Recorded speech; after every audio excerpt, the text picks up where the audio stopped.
Hi, welcome to my review here of the San Martin SN0129 Aventurine Dial.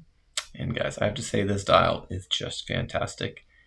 It's not like that great on camera, but when you see this thing in real life, it really just stands out. It's a fantastic dial here. I want to go over the specs, kind of my opinions and some of the flaws of the watch here. First, we'll start with the case size. It's 39 millimeters and a case thickness of 13.5 millimeters. The material is a 316L stainless steel.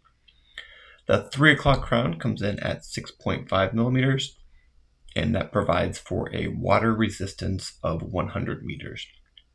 The lug width is 20 millimeters, and the bracelet tapers down to 15.7 just before the clasp. And the clasp brings it back up to 18.5 millimeters. The bracelet, I will say, is very good for the price. I think the target price on this should be about $250. I'm usually looking for a sale from AliExpress. It uses screws, as you can see there. And the articulation is really great. Very comfortable on wrist. I wouldn't say it's the best bracelet I've ever put on, but really good for the money. Clasp is nicely finished. Nice brushing, as well as the inside as well. One other issue that's really awesome about this watch is that it's got the on-the-fly adjustment. It makes it really comfortable. One deal is that these links are actually fairly big, and there's no half links included. So I find that I have to use the micro adjust pretty much all the time to get the right fit. Use it as if it was a half link or some sort of micro adjust. So if they had included some half links in this, that would have actually made the watch, I think, just over the top. That being said, it's not a big deal. I think having this on-the-fly adjustment actually makes up for that.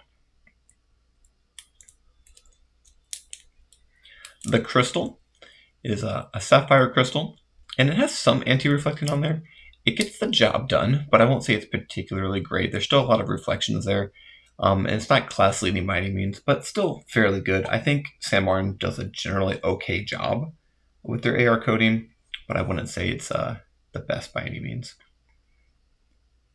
The movement in here is an NH34, and it's really great. I love the GMT function. I love this stainless steel bezel as well. I think it really suits the watch well, and it actually helps to focus your attention on that really nice dial.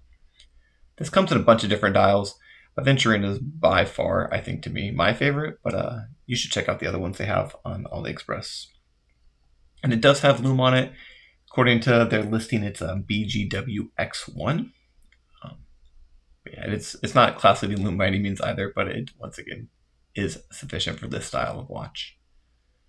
I think the real standout piece here is the Aventurine dial that just looks, I think, so fantastic in person here. The camera can kind of pick it up, but overall, I think you really just have to see this watch in person to really appreciate this dial. I think when I wear it, it's the first thing people notice. It's kind of that like 90s Matchbox car finishing where it's real like kind of shiny and very noticeable. So yeah, overall, really great job they did on the dial here. And San Martin always does a good job with the finishings, the polishings, the chamfered edges, the transitions between different finishes. I think they are, for the Chinese watch brands, class leading in that aspect. Overall, really great watch, super comfortable on wrist. I'll finish here with the wrist shot.